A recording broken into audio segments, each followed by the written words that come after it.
إن الحمد لله نحمده ونستعينه ونستغفره ونعوذ بالله من شرور أنفسنا ومن سيئات أعمالنا. من يهده الله فلا مضل له ومن يضلل فلا هادي له، وأشهد أن لا إله إلا الله وحده لا شريك له، وأشهد أن محمدا عبده ورسوله وصفيه وخليله، بلغ الرسالة وأدى الأمانة ونصح الأمة وجاهد في الله حق جهاده حتى أتاه اليقين، فصلى الله عليه وعلى آله وصحبه ومن سار على دربه واستنى بسنته إلى يوم الدين.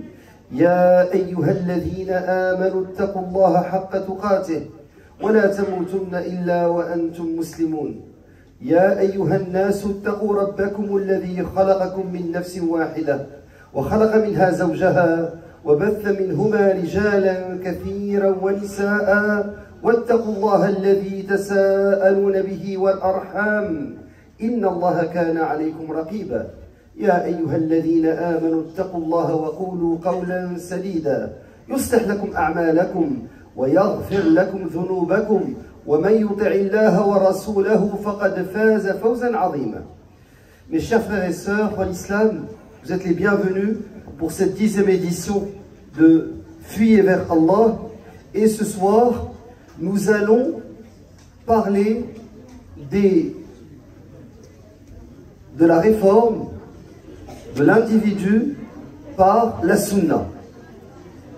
Et j'ai adapté ma conférence à ce qui a été dit dans les deux ateliers, l'atelier d'hier et l'atelier d'aujourd'hui.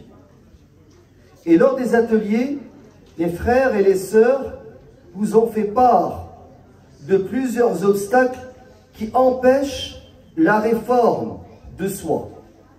Et parmi ce qui a été cité dans les ateliers par les frères et les sœurs de tout âge, il y avait des 12-13 ans comme des frères et des sœurs dans la quarantaine, dans la cinquantaine. Donc on avait à peu près tous les âges. Ce qui nous en dit, ce qui empêche la réforme de soi, c'est en premier lieu le fait de prioriser la réussite académique. Il y a des jeunes qui m'ont dit, et qui ont dit aussi à la sœur qui animait l'atelier, que trop vouloir réussir au cégep, à l'université, fait en sorte qu'ils n'ont pas le temps de travailler sur eux-mêmes et qu'ils vivent pour faire les travaux, pour réussir les examens, et qui se retrouvent dans une situation, surtout pour ceux qui travaillent en plus ou qui sont mariés, ils n'arrivent pas à concilier travail, famille, études et aussi le fait de s'améliorer, de se réformer. D'autres nous ont parlé de la question de la réussite économique, qu'il y avait trop de pression de la part des parents, qui les poussait à entreprendre des fois des études pour lesquelles ils ne sont pas compétents, pour lesquelles ils ne sont pas qualifiés. Mais étant donné la pression familiale, ils sont obligés de se dépasser et finissent par ne plus pouvoir faire autre chose qu'étudier. Alors, troisième élément qui a été soulevé hier et aujourd'hui, c'est le regard de l'autre, surtout chez nos sœurs. Donc quand la sœur veut changer de comportement, veut améliorer son hijab, elle dit il y a le regard de l'autre qui nous juge en tout temps. Et c'est pas tout le monde qui a la même force de caractère. Certaines personnes veulent absolument plaire à l'autre, veulent absolument que l'autre soit satisfait. Donc il y a aussi cet élément. Aussi parmi les obstacles qui ont été cités dans les ateliers, les mauvaises fréquentations. Certains disent que malgré eux, ils se retrouvent dans des cliques qui ne sont pas pratiquantes, qui d'une certaine manière n'accordent pas à cette réforme, à cette tazkiya une importance. Donc pression de la société, mauvaise fréquentation, regard de l'autre.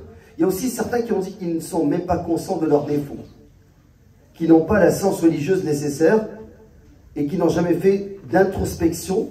Donc ils vivent au jour le jour, étudient, travaillent à temps partiel, dorment et la vie passe. Allah al-Musta'an. Donc ce que je vais faire, je ne vais pas être exhaustif. Vous savez, si je voulais parler de ce que le prophète alayhi salatu wassalam nous a transmis comme héritage pour se réformer soi-même, je pense qu'on pourra faire une série d'une année et on ne pourra pas tout voir, parce que le Rasoul alayhi salatu wassalam, dans chacun des instants qu'il a passé avec Sahaba radiyallahu anhum, kana muslihan li hadihi al-umma, kana ya'mur bil ma'ruf wa yanha 'anil munkar, bal qala ad-din an-nasiha. Donc le prophète alayhi sallam ordonnait le convenable, interdisait le blâmable, et il nous a dit ad-din an-nasiha. La religion, c'est le conseil. C'est comme si la chose la plus importante au niveau de la religion, c'est ce conseil. C'est comme si le conseil, al-nasiha, renferme ta'lim al-ilm, l'enseignement de la science, al-amr al-ma'rouf, ordonner le convenable, interdire le blâmable, al-islah dati al-bayn, le fait de réconcilier. Donc toute la religion, on peut la résumer dans le conseil. Donc le messager sallam, il nous a légué un héritage. Et hier, on avait vu qu'au niveau de la réforme de l'individu, hier j'avais abordé le Coran, il y a deux volets. Il y a le volet réformer les croyances et réformer le comportement.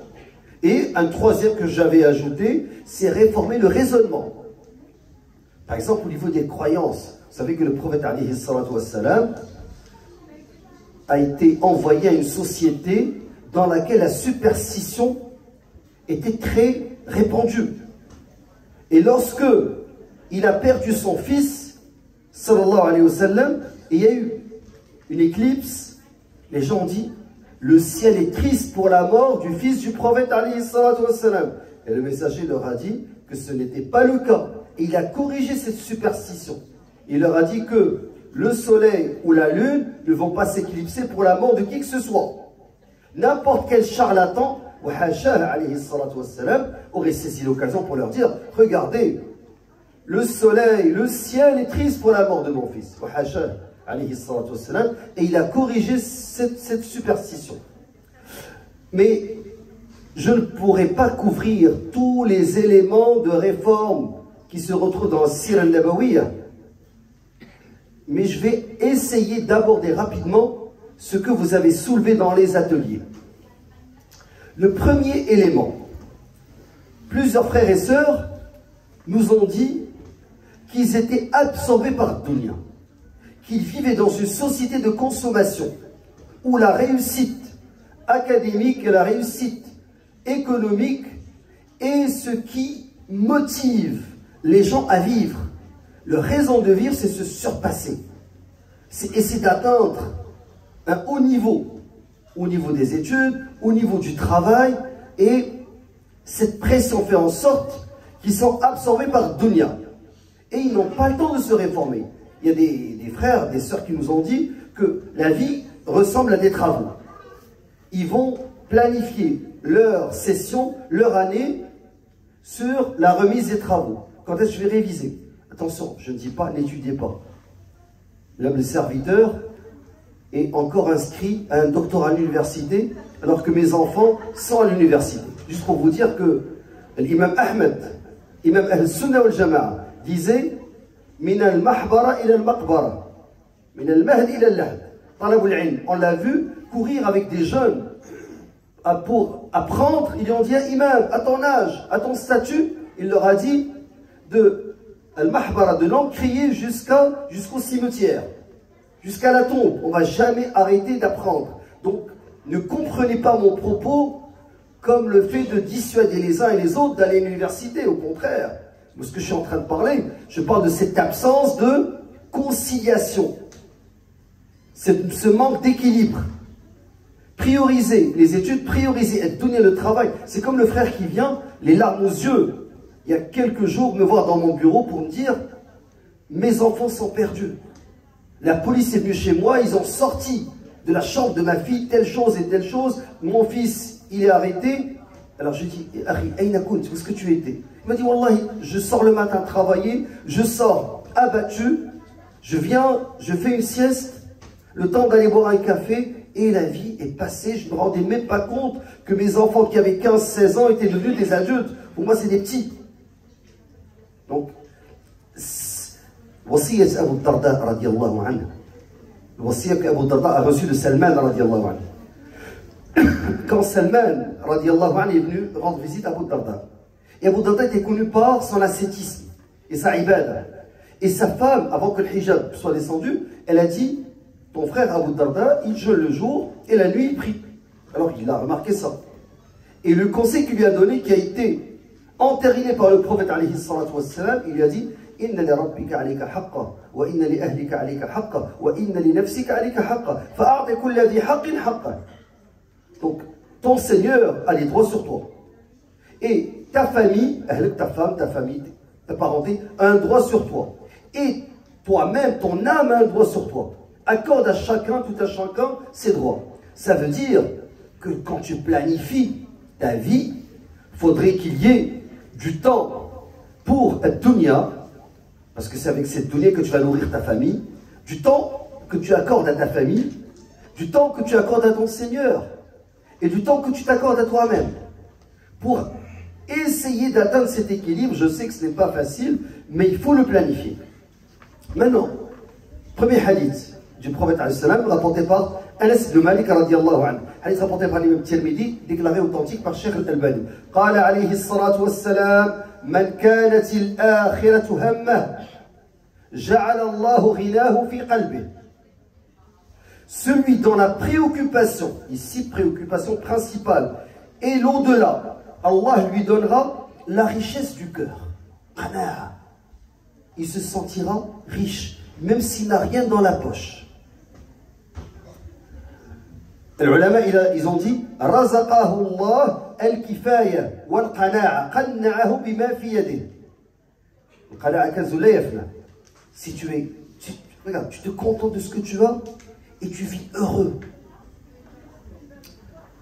Wa jama'a lahu shamla. Et ça c'est très important. Jama'a shamla, c'est-à-dire il lui arrangera ses préoccupations. Ton frère il est là, il court, je dois faire telle chose, je dois appeler telle personne. Oui, demain. Son agenda, il est toujours débordé. Mushattat shaml. Al-Rasoul alayhi salatu wassalam, il a dit celui dont la préoccupation est l'au-delà, Allah lui donnera la richesse du cœur et lui arrangera ses préoccupations.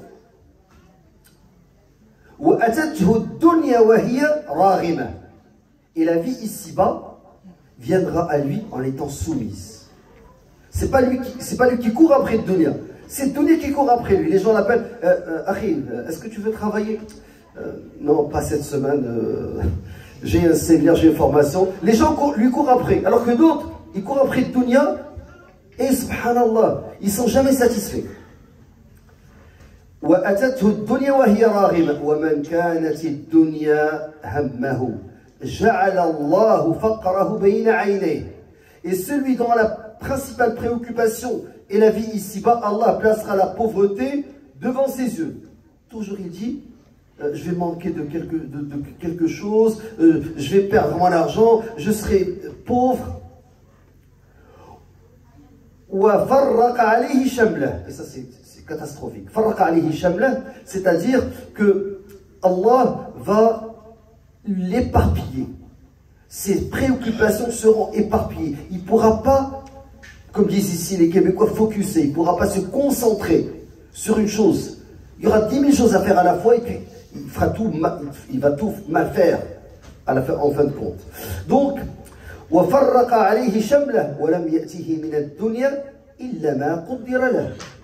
et en fin de compte, le prophète il a dit, Allah placera la pauvreté devant ses yeux, et ce qui lui a été prédestiné de cette vie ici-bas l'atteindra.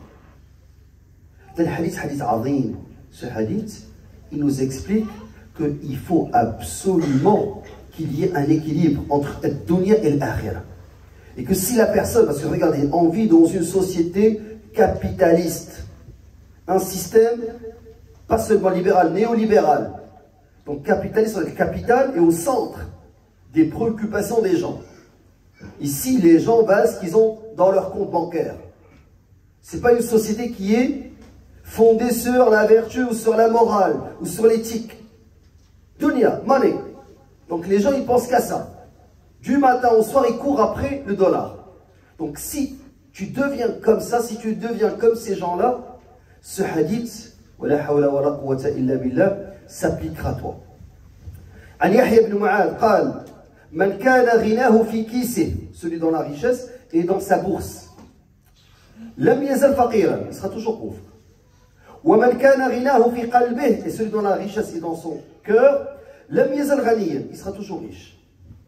قال شيخ الإسلام ابن تيمية رحمه الله, qu'est-ce que Cheikh Ibn Taymiyyah a dit? Il a dit إخراج فضول المال والاقتصار على الكفاية, se contenter de peu, ne pas courir derrière les biens.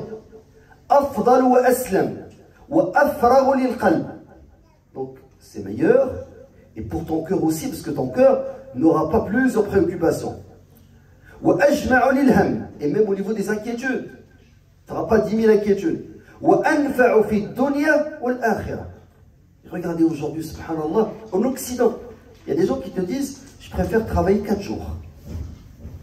Il y a des gens qui te disent je préfère ne pas être promu parce que je ne veux pas de responsabilité dans ma compagnie. Je veux faire mon strict minimum parce que je veux vivre. Je veux voir mes enfants grandir. Je veux avoir des activités, faire une marche avec mon épouse. Je veux faire adkar as-sabah en marchant avec ma femme. Je veux que mes enfants jouent devant moi. Je veux de temps en temps aller dans un chalet. Même, oubliez l'akhir, je parle même au niveau de dunya. Même les mécréants, les non-musulmans aujourd'hui te disent c'est pas seulement avec l'argent que tu seras heureux. Tu vas atteindre 40, 50 ans et tu vas voir ta vie passer à courir après le dollar sans qu'il y ait de bonheur. Donc le bonheur n'est pas dans le fait d'amasser de l'argent. Le bonheur est vraiment dans ces instants, ces moments. Wallahi ya ikhwa, tu vas boire un café avec ta mère et tu vas discuter avec elle. Tu feras une sortie avec tes enfants et ta femme. Le bonheur n'est pas dans les grandes choses et dans la richesse. Et vous allez le réaliser avec le temps. C'est vraiment dans des choses qui vous apparaissent comme étant minimes, mais qui ont une grande valeur. Lorsque tu perdras ton père ou ta mère, tu vas te dire, si seulement je pouvais boire un verre de thé avec mon père ou ma mère. Que lorsque tes enfants vont grandir, et tu ne pourras plus les embrasser comme lorsqu'ils étaient petits, tu vas te dire, si seulement j'aurais pu les embrasser davantage. Donc, ce hadith, il est très important pour la réforme de soi. Deuxième hadith, hadith al-Mu'minin, Aisha radiallahu anha, et ici, j'aimerais parler du regard de l'autre, ce que pensent les autres. Parce qu'il y a nos sœurs qui m'ont dit, qui ont dit à la sœur qui animait l'atelier, on se sent jugé, observé, au cégep, à l'université. Quand tu portes, parce que regarde, il y a certains frères, même avec une barbe, ça passe. Mais une sœur qui porte le jibab, qui porte le khimar, qui porte le hijab, tout le monde sait qu'elle est musulmane. Et vous avez vu ce qui se passe dans les médias, dans les réseaux sociaux. Nous avons des premiers ministres, des prétendants au poste de Premier ministre au Canada qui ne parlent que de l'islam, qui diabolisent les musulmans, qui les stigmatisent. Donc ces sœurs sentent qu'elles sont observées, qu'elles sont épiées. Hadith du prophète alayhi salatu wassalam. قال عليه الصلاة والسلام من التمس رضا الله بسخط الناس. Celui qui cherche l'agrément d'Allah dans la colère des gens. Il s'en fout des gens. Ce qui l'intéresse, c'est l'agrément d'Allah subhanahu wa ta'ala. من التمس رضا الله بسخط الناس كفاه الله مؤونة الناس. ومن التمس رضا الناس بسخط الله وكله الله إلى الناس. Donc le premier, celui qui cherche l'agrément d'Allah dans la colère des gens, Allah subhanahu wa ta'ala va le prémunir contre ces gens-là. Et celui qui cherche l'agrément, la satisfaction des gens en entraînant la colère d'Allah Azza wa Jal, Allah va le laisser se débrouiller avec les gens. Et subhanallah, ce hadith, il a aussi un contexte, c'est que Muawiyah, radiyallahu anhu, quand il était dans le Sham, il a écrit à al-Mu'minin, la mère des croyants, Aisha radiyallahu anha, as-Siddiqa bint as-Siddiq, il lui a dit à Aisha, conseille-moi brièvement. Et elle écrivit, Salamun alayk.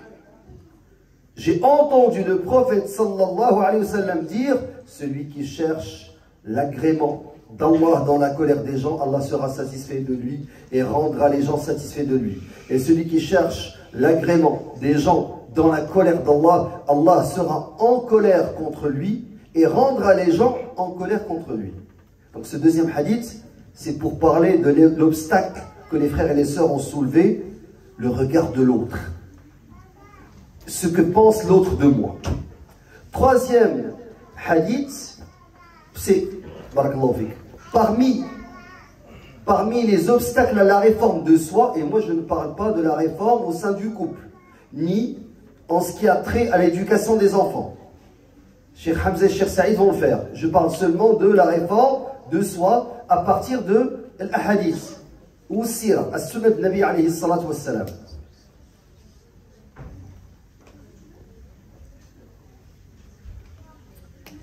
Les gens ont généralement tendance à dire que j'arrive pas à avoir un autre cercle de fréquentation. Mon cercle de fréquentation, moi, je l'ai eu au cégep, ou je l'ai eu généralement à l'école secondaire. Ma clique de chum, d'amis, c'est des personnes qui ont étudié avec moi. En islam, c'est pas la bonne vision, la bonne approche. En islam, tu es responsable de bien t'entourer. Faut être pas fataliste. Ah, j'ai grandi dans un quartier, je traîne avec les gars du quartier. Je vais à l'école, je traîne avec les gars de l'école. Pas du tout. Même dans les quartiers les plus défavorisés où la criminalité, je parle de nos pays d'origine, il y a des personnes qui ne fréquentaient pas ceux qui s'adonnaient à la drogue, par exemple, mais qui fréquentaient des cercles sportifs, ou des personnes instruites, ou des personnes pratiquantes. Donc tu as l'obligation de toi-même, moi je parle même aux jeunes, même si tu as 13, 14, 15 ans, viens pas me dire « Ah, c'est plus fort que moi, je dois être avec eux ».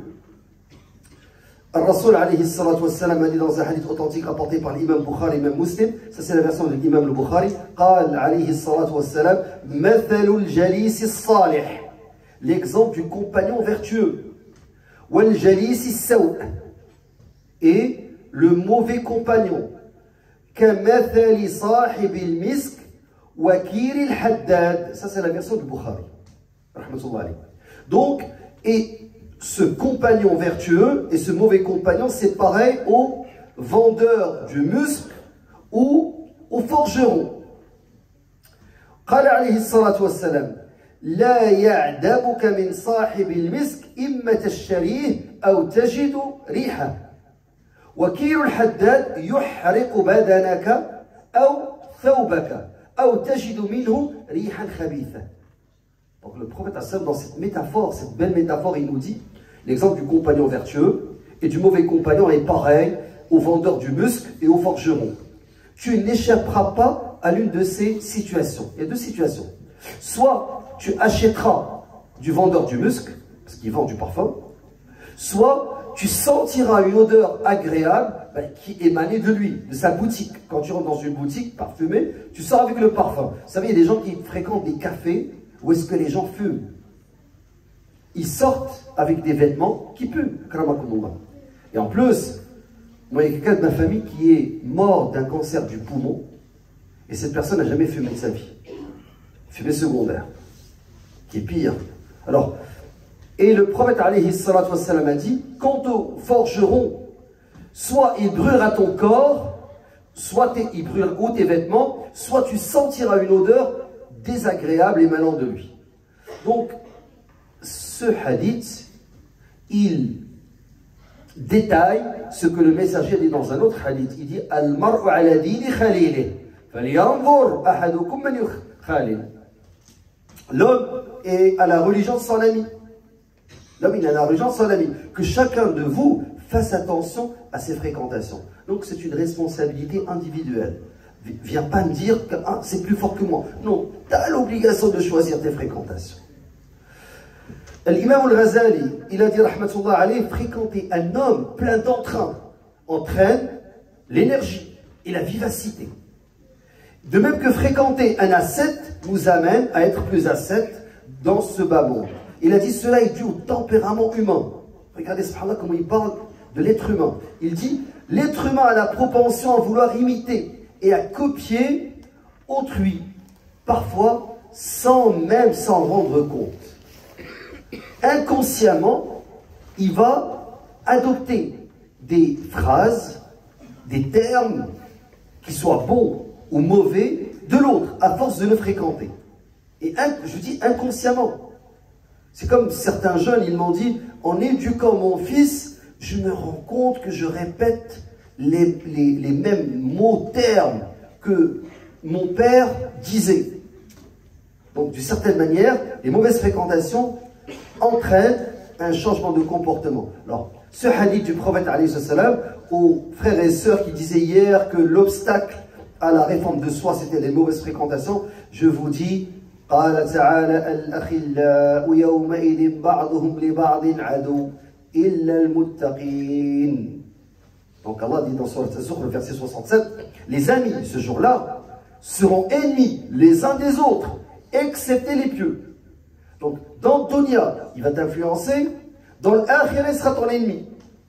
Donc il faudrait avoir une force de caractère. Il faudrait que le musulman ait cette force de caractère, de choisir ses fréquentations. Ne me dis pas c'est plus fort que moi. Donc ça c'est le troisième obstacle qui a été cité dans les ateliers. Quatrième obstacle, c'est cette pression de la société, c'est l'apparence. Et malheureusement, vous savez, en littérature, on parle souvent de l'être et du paraître. Les gens, parce qu'ils vivent en société, ils accordent une grande importance à leur image. Je ne parle pas des politiciens, je ne parle pas des influenceurs. Maintenant, monsieur, madame, tout le monde. Vous savez, je reçois des questions de jeunes qui sont dans la vingtaine. Ils me disent, cher, que pensez-vous d'aller faire une implantation de cheveux en Turquie? 25 ans. Mais t'as pas eu le temps d'avoir une calvitie. Est-ce que vous comprenez? Donc les personnes, le fait maintenant d'accorder une grande importance aux broches, aux dents, implantation de cheveux, l'esthétique, l'apparence, tout cela, d'où est-ce que ça vient? Ça vient de la pression de la société. On vit dans une société où est-ce que on veut donner une belle image et une bonne image. Il y a des couples qui se sont séparés. Wallahi, quand j'ai parlé au mari et à la femme, je me suis rendu compte que l'une des causes du divorce, ce sont les réseaux sociaux. La sœur, elle rentre sur les réseaux sociaux, elle dit « Ah, telle sœur, elle était avec son mari dans un chalet, il vient de revenir de voyage. » Et elle pense que leur vie, c'est un rêve. Vous savez, les réseaux sociaux, tu immortalises un instant. Il y a certaines personnes, certains influenceurs, c'est du bluff. Tu le vois le matin à Dubaï, en train de siroter un jus. Le soir, il est de retour aux États-Unis. Le lendemain, il est à Londres. Il est payé pour faire ça. Et il veut mousser sa popularité. Les gens pensent que c'est vrai. Et des fois, il rentre dans un restaurant. Il ne paie même pas. Il fait de la publicité. À chaque fois, il te montre un plat. Lui, il mange tous les jours à l'extérieur. Et ça pousse les gens à vouloir, eux aussi, montrer le bonheur, montrer la richesse. Et c'est fake, c'est factice, c'est pas vrai. Mais ça entraîne le malheur chez certains. L'absence de bonheur, qui je suis pas heureux.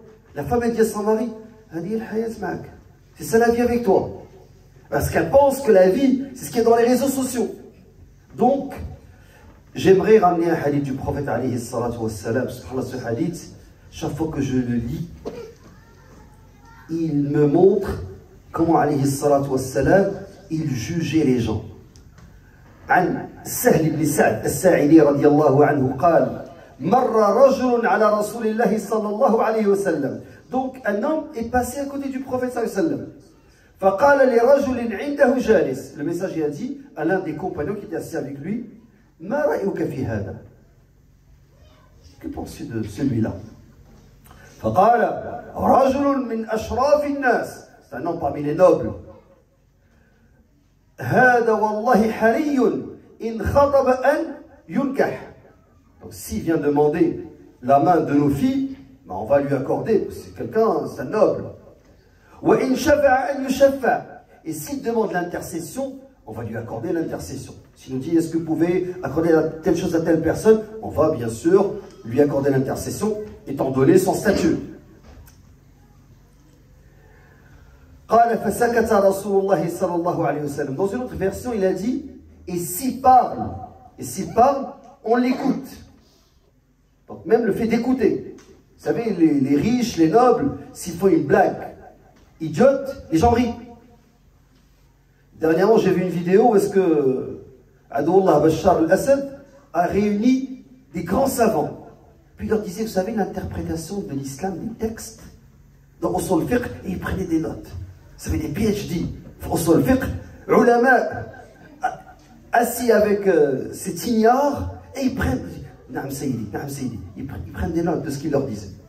Et lui, il leur montre comment comprendre la religion. Vous avez compris? Donc, imaginez les nobles, les riches. Alors, Rasul alayhi salam, elle a dit, le messager, c'est tu n'as rien dit.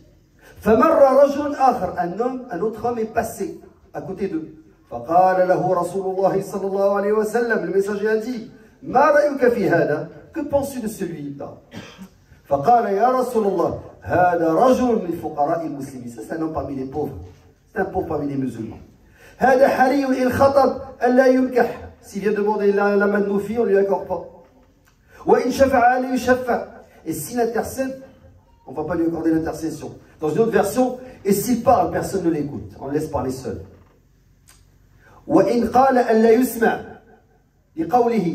فقال رسول الله صلى الله عليه وسلم هذا خير من ملء الأرض مثل هذا. Subhanallah. Ce dernier, le pauvre, celui que personne n'écoute quand il parle, celui que personne ne veut donner, à qui personne ne veut donner sa fille en mariage, celui que personne n'accepterait qu'il intercède. Le message, il a dit à propos du deuxième, ce dernier est meilleur que la terre entière, peuplée d'hommes comme le premier. Subhanallah. قال الحافظ بن حجر وفي الحديث أن السيادة بمجرد الدنيا لا أثر لها وإنما الاعتبار في ذلك بالآخرة. Donc, quand tu juges les gens, ne les juge pas seulement par l'apparence au niveau de dunya. Il se peut qu'il y ait un gueux. Quelqu'un tu trouves dans un pays africain, pieds nus, en Asie, au Bangladesh. Peut-être tu le vois, tu le méprises. Mais il est meilleur que la terre peuplée de quelqu'un comme toi.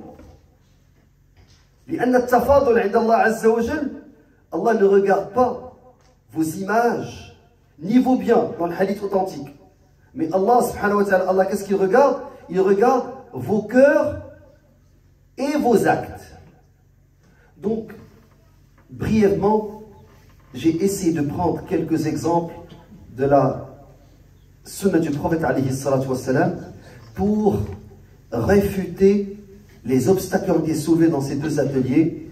Et croyez-moi, la sunna, c'est un héritage, une richesse, subhanallah, qu'on devrait exploiter de la même manière qu'on exploite le Coran. Parce que la sunna permet de façonner l'être humain. Et n'oubliez pas que le Rasoul alayhi salatu wassalam a été envoyé dans une société où les femmes, où les filles étaient enterrées vivantes. Où est-ce que les femmes étaient héritées comme un simple bien? Où est-ce que l'injustice prévalait? Où est-ce que les alliances se faisaient sur la base du tribalisme? Où est-ce que les gens vivaient dans la superstition? Ils descendaient dans un ravin et ils demandaient le jiwar min ahli al-makan ou djinn. De peur, ils avaient peur. Et le prophète alayhi salatu wassalam, il a corrigé ces superstitions, il a corrigé ces fausses croyances, il a corrigé ces injustices. Et c'est ça, réformer l'individu. Tu vas te réformer, si tu es conscient de tes défauts. Et c'est par l'ilm, par la science que tu vas le savoir. Aussi par le regard de l'autre. Mais l'ilm, c'est parce que c'est la parole du prophète alayhi salatu wassalam. Et la solution, alayhi salatu wassalam, kana ya'ti bidda, yushakhisu ad-da, wa ya'ti bid-dawa. Donc il faisait le diagnostic du mal, de la maladie, et il nous offrait le remède. Alayhi salatu wassalam. Subhanakallah bihamdik. Ashhadu an la ilaha illa ant. Nastaghfiruka wa natubu ilayk.